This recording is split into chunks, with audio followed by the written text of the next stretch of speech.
Halo Boruto Lovers, mari kita bahas manga Boruto The Blue Vortex chapter 16. Pada chapter 16 kali ini banyak sekali hal yang menarik, mulai dari flashback Boruto yang sedang berlatih bersama Kashin Koji untuk menguasai Hiraishin versi Boruto. Sumire akhirnya buka suara tentang perasaannya yang menyukai Boruto. Lalu tim 7 yang diutus oleh Shikamaru untuk membantu Tsunagakure dan masih banyak lagi. Oke, mari langsung aja kita ke pembahasannya, gas.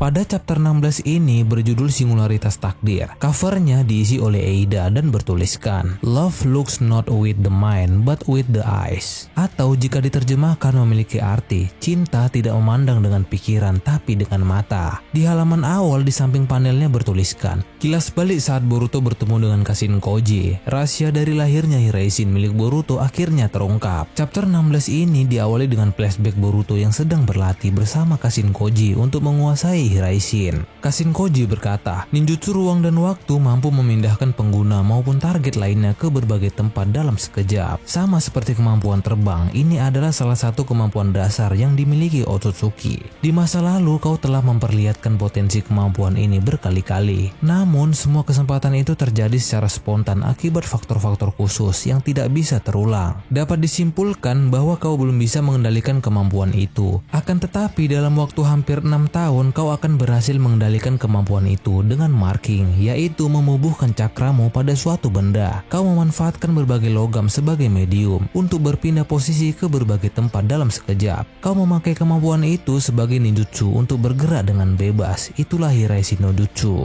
Boruto yang mendengar penjelasan dari Kashin Koji pun menjawab, Hiraishin? Kashin Koji melanjutkan, ya, nama yang sama dengan jurus keahlian kakekmu, Minato Namikaze, sang Hokage keempat. Kau sendiri yang menamai jurus itu. Secara teknis, keduanya tetaplah jurus yang berbeda. Hiraishin yang sesungguhnya tidak seperti yang kau gunakan. Di tengah usahamu dalam mempelajari teknik ninjutsu ruang dan waktu, kau justru mengembangkan Hiraishin imitasi, yang menghasilkan efek serupa aslinya dengan caramu sendiri. Boruto yang mendengar itu pun menjawab, mengembangkan? Masa aku sejenius itu? Jujur saja ekspektasi macam itu membuatku merasa terbebani.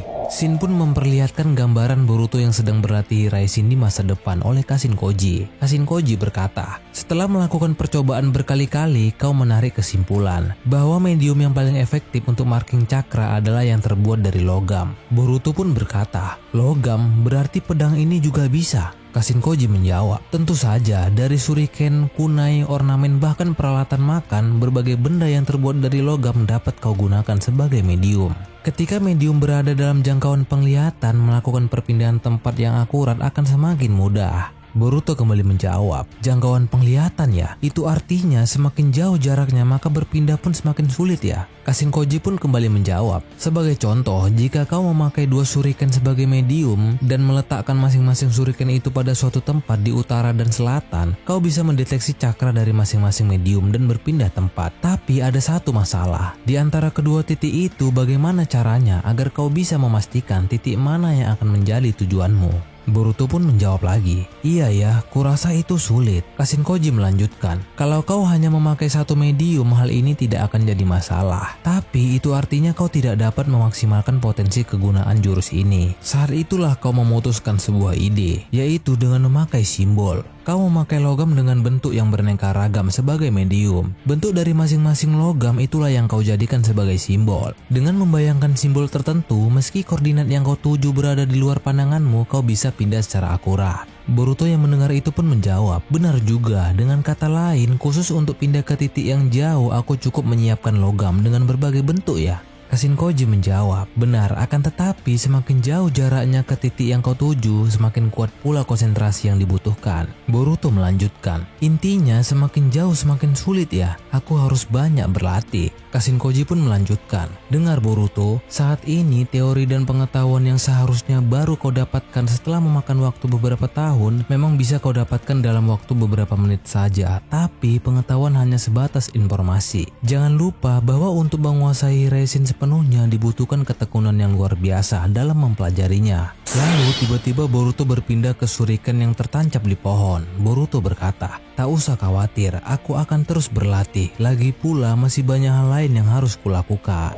Shin pun beralih dari flashback ke tempat persembunyian Boruto dan Kashinkoji. Boruto berkata, "Apa maksudnya? Kalau sudah tahu jalan menuju masa depan yang baik dan buruk, bukankah lebih baik kita beritahu yang lainnya juga supaya mereka mau membantu? Dengan begitu semua akan berjalan dengan lancar kan?" Kashinkoji menjawab, "Ironisnya semakin banyak orang yang tahu maka semakin besar pula kemungkinan masa depan akan berubah. Begitu mengetahui apa yang dapat terjadi di masa depan, kita tak akan bisa bersikap seperti sebelumnya. Hasilnya masa depan bisa mengalami percabangan yang kompleks dan alurnya akan semakin sulit untuk diprediksi. Kalau itu terjadi, maka membaca situasi dengan jipo pun jadi tidak ada gunanya. Ingatlah bahwa mengetahui apa yang akan terjadi di masa depan, hal baik maupun buruk, dapat mengubah masa depan itu sendiri. Semakin banyak masa depan yang diketahui seseorang, maka akan semakin menyimpang pula dirinya dari garis takdir. Ia akan menjadi eksistensi menyimpang yang mengusik stabilitas masa depan, yakni singularitas." Boruto yang mendengar itu pun kaget dan berkata, "Singularitas?" Kashinkoji melanjutkan, "Untuk menuju masa depan yang ideal, semakin sedikit yang tahu justru semakin baik. Tugas kita sebagai singularitas takdir adalah memandu orang-orang menuju masa depan yang lebih baik dari balik layar." Boruto berkata, "Kita?" Kashinkoji kembali melanjutkan, "Sama sepertiku, kau pun telah menjadi singularitas takdir. Dan cepat atau lambat itu juga berlaku untukmu yang telah menyaksikan informasi ini, Eida." Eida yang saat itu melihat percakapan Boruto dan Kashinkoji dengan Shinrigannya pun berkata, "Singularitas takdir ya?" Shin pun beralih ke Konoha tempat Eida. Sarada yang berada di situ pun berkata, "Bagaimana Eida? Apa kau tahu sesuatu?" Eida menjawab, "Sepertinya Boruto memang punya alasan tertentu yang membuatnya tidak bisa bicara banyak pada kalian. Kurasa dia berbuat begitu agar kalian tidak perlu terlibat dalam bahaya." Sarada yang mendengar itu pun berkata, "Mungkin memang begitu, tapi dia selalu saja menanggung semuanya seorang diri." Konoha juga sama saja, padahal sudah jelas Konoha dan Boruto punya musuh yang sama, tapi Konoha tetap menganggap Boruto sebagai musuh. Kalau begitu, setidaknya kita harus membantu dia. Lalu sekarang Boruto ada di mana? Sumire yang saat itu berada di dekat Sarada pun berkata, "Sarada, mungkin Boruto tidak ingin orang-orang tahu. Meskipun kita secara terang-terangan membela Boruto, bisa dibilang kita sama sekali tidak tahu informasi penting apapun tentangnya. Tapi kalau dipikir-pikir lagi, justru karena kita tidak tahu, makanya kita masih bisa bergerak dengan bebas di dalam desa." Sarada yang mendengar penjelasan Sumire pun berkata, "Ketua kelas?" Sumire melanjutkan, "Menurutku saat ini yang harus menjadi prioritas kita bukanlah mengejar Boruto." Sarada pun memotong perkataan Sumire, "Tapi ketua kelas juga lihat sendiri kan, kalau tidak hati-hati nyawanya dalam bahaya loh. Melawan musuh seperti mereka seorang diri, dia terlalu gegabah." Sumire pun berkata lagi, "Bagaimana kalau itu terjadi gara-gara kita ada di sana?" Sarada yang mendengar itu pun kaget dan berkata, "Maksudmu?" Sumire melanjutkan, "Tidakkah seharusnya kau coba pahami sedikit perasaan Boruto? Apa kau pikir dia memilih bungkam karena itu yang dia inginkan? Di dunia ini ada hal-hal yang tidak bisa kita bicarakan meskipun kita sangat ingin membicarakannya kan? Apa kau tidak pernah membayangkan betapa beratnya hal itu?" Sarada yang mendengar itu pun berkata, "Tua kelas?" Sumire melanjutkan, "Bukan hanya perasaan Boruto tapi juga perasaanku. Kau sudah tahu kan bahwa aku menyukai Boruto. Padahal kau tahu, tapi waktu itu kau malah memeluknya.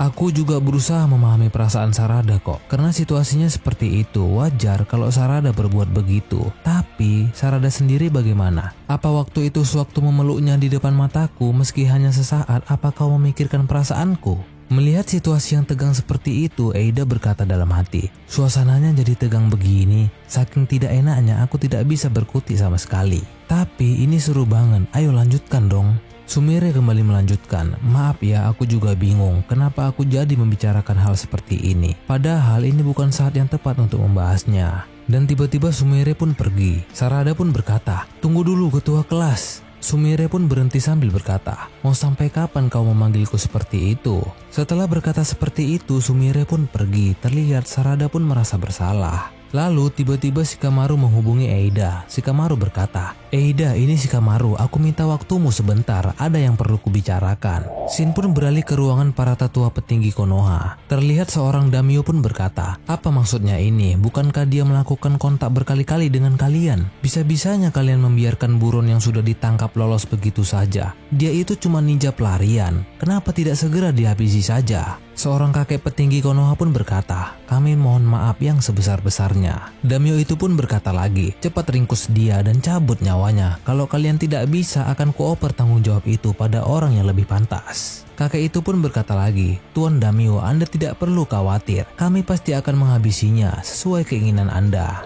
Shin pun beralih ke pertemuan Eida dan Shikamaru. Shikamaru berkata, "Sebenarnya aku lebih memilih untuk tidak bicara empat mata seperti ini denganmu. Soalnya kalau melihatmu, otakku tidak bisa berpikir dengan cepat." Eida berkata, "Aku tidak ingin tim sensor dengar. Lagi pula aku senang melihatmu salah tingkah. Lebih menarik hati." Shikamaru pun bertanya, "Lalu bagaimana situasi di Suna?" Eida menjawab, "Sayang sekali, tapi situasinya sesuai prediksimu. Manusia pohon dewa yang baru telah lahir. Namanya Ryu, yang menjadi modelnya anak dari Sunagakure itu." Shikamaru yang mendengar itu pun berkata, "Shinki, sial." Eida melanjutkan, "Lalu targetnya adalah si KJKG." Shikamaru berkata lagi, "Gaara?" Eida melanjutkan, "Saat ini dia dalam kondisi aman karena tersegel. Tapi Ryu bisa membuka segel itu, mungkin karena segelnya berasal dari jurus milik anak itu sendiri." Shikamaru berkata, "Kalau kita tidak segera mengatasi Ryu, nyawa Gaara dalam bahaya. Aku akan segera mengirim utusan ke Sunagakure."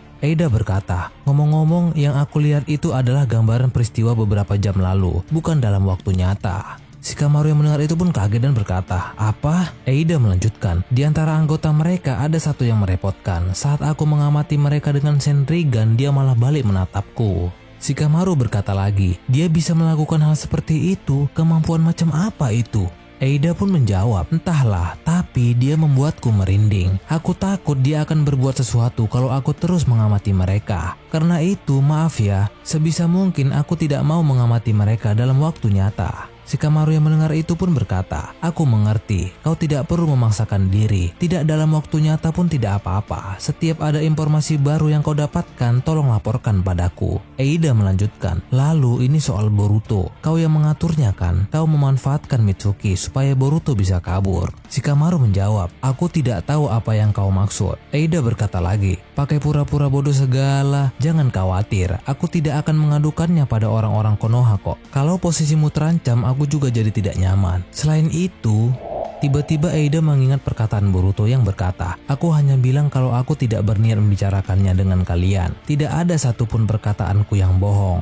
Setelah mengingat perkataan Boruto itu, Eida kembali berkata, "Dan yang terpenting, aku tidak ingin merepotkan Boruto. Yang barusan abaikan saja, aku hanya bicara sendiri. Setidaknya untuk saat ini, Kawaki juga setuju untuk bekerja sama dengan Boruto. Jika kalian ingin mengatasi para manusia pohon dewa, lebih baik kalian tidak mengganggu mereka." Shikamaru pun berkata, "Eida, ini masih soal Boruto. Dia punya kolaborator misterius. Apa kau pernah melihatnya? Sebelumnya dia pernah melakukan kontak denganku dalam bentuk katak. Aku merasa pernah melihat kata itu. Koji Kashin, benar kan?" Lalu tiba-tiba seekor katak muncul di rambut belakang Eida dan berkata, "Analisis yang bagus, Shikamaru Nara. Benar seperti yang kau katakan. Dengarkan baik-baik dan tak usah bertanya. Aku hanya akan menyampaikan intinya saja." Shikamaru yang mendengar itu pun berkata, "Apa?" Kata itu melanjutkan, "Konohamaru Sarutobi, Sarada Uchiha, lalu Mitsuki, utuslah mereka bertiga ke negara angin. Ryu atau Matsuri pasti akan muncul di lokasi tertentu. Tak tertutup kemungkinan keduanya akan muncul bersama. Bekerja samalah dengan dua shinobi Suna untuk menjatuhkan mereka." Shikamaru yang mendengar itu pun berkata, "Tunggu dulu, apa maksudmu? Jelaskan padaku, beri aku alasan yang masuk akal." Kata itu menjawab, "Aku sudah bilang kan, tak usah bertanya. Kalau mereka bertiga meragukan Arahni itu, memikirkan alasan yang mampu meyakinkan mereka adalah tugasmu." Shikamaru pun berkata, "Apa?" Kata itu pun berkata lagi, "Satu lagi, jangan biarkan Himawari Uzumaki keluar dari area Konoha. Jura sedang mengincarnya. Kalau dia keluar dari area desa, Jura pasti akan berusaha mendekat. Dan jika itu terjadi, dia pasti mati." Untungnya Jura memberikan apresiasi yang tinggi pada nilai-nilai budaya Konoha. Karena itu dia tidak mau bertarung di dalam desa. Bisa dibilang Himawari aman selama ia berada di Konoha dan tidak ada kejadian tak terduga. Seandainya Jura datang berkunjung ke suatu tempat di desa seperti toko buku, memperlakukan dia selayaknya pengunjung biasa. Shikamaru yang mendengar itu pun kaget. Yang benar saja, katak itu kembali berkata, "Aku serius, yang terpenting apapun yang kalian lakukan jangan memprovokasi Jura. Seandainya dia bertarung dengan kekuatan penuh, kita tidak punya kesempatan untuk menang sama sekali. Supaya Jura tidak bisa melakukan intervensi, kita perlu menjatuhkan teman-temannya dengan kekuatan tempur seminimal mungkin. Kalau Jura ikut terjun ke medan pertarungan, kalian harus cepat kabur." Terlihat kata itu pun ingin pergi dan berkata, "Hanya itu yang ingin ku sampaikan, semoga beruntung." Shikamaru pun berkata, "Oi, tunggu dulu." Kata itu menjawab, "Maaf, aku terlambat menyampaikan terima kasihku atas bantuanmu dalam meloloskan Boruto. Meski tak ada jaminan apapun, meski itu berarti menentang peraturan desa, dan meski harus melawan teman-teman seperjuanganmu, kau memilih mengikuti kata hatimu. Kau melakukannya demi apa yang kau yakini sebagai hal yang benar, bukan? Aku tidak akan memaksakan apapun. Demi terwujudnya masa depan yang ideal, ikutilah apa kata hatimu." Katak itu pun beranjak pergi, dan terlihat Shikamaru sedang menyalakan rokoknya sambil berkata, "Dasar merepotkan saja." Eida yang mendengar itu pun berkata, "Mengikuti kata hati?" Lalu memperlihatkan Sumire yang berada di suatu tempat pun berkata, "Kenapa aku bilang begitu sih?" Shin pun beralih ke suatu tempat di desa Sunagakure. Terlihat Sarada, Konohamaru, dan Mitsuki sudah berada di sana. Mitsuki berkata, "Sarada, kau baik-baik saja?" Sarada menjawab, "Iya, tidak apa-apa kok, aku baik-baik saja." Konohamaru pun berkata, "Jangan melamun, nanti kau ditertawakan Shinobi Suna loh." Lalu tiba-tiba ada seseorang di atas bebatuan berkata, "Guru Konohamaru." Konohamaru menjawab, "Yodo ya dan Araya." Yodo berkata, "Selamat datang di negara angin, terima kasih sudah mau membantu." Konohamaru pun berkata, "Mohon kerjasamanya, ayo bergegas ke lokasi." Setibanya mereka di lokasi, Konohamaru pun berkata, "Di area bebatuan pilar itu, berdasarkan info yang kudengar, koordinatnya di sekitar situ." Mitsuki pun berkata, "Pak Guru, dari mana Hokage ke-8 mendapat informasi itu?" Konohamaru pun menjawab, "Entahlah, beliau bilang dari sumber terpercaya. Jujur saja aku pun masih sangsi." Yodo pun berkata kepada Sarada, "Yo, lama tidak jumpa. Gayamu sekarang terlihat jauh berbeda, itu selera cowokmu ya?" Sarada menjawab, Bukan kok." Yodo pun berkata lagi, "Oh, kalau benar juga tidak apa-apa loh." Lalu Konohamaru melihat sesuatu dari teropongnya dan berkata, "Ada, itu manusia pohon dewa." Terlihat para manusia pohon dewa pun menemukan sesuatu dan berkata, "Apa ini? Katak?" Konohamaru yang melihat itu pun berkata, "Sial, sepertinya mereka berdua sedang waspada." Salah satu manusia pohon dewa yang bernama Matsuri pun berkata, "Ini bisa jadi petunjuk yang akan membawa kita pada Boruto." Dan momen itu mengakhiri Boruto to Blue Vortex chapter ke-16 kali ini. Sebelum berakhir ada sebuah catatan kecil di samping panelnya. Para shinobi Suna dan Konoha maju menantang dua manusia pohon dewa dengan kemampuan tidak terduga. Oke, terima kasih sudah menonton video ini sampai akhir. Sampai jumpa di video selanjutnya.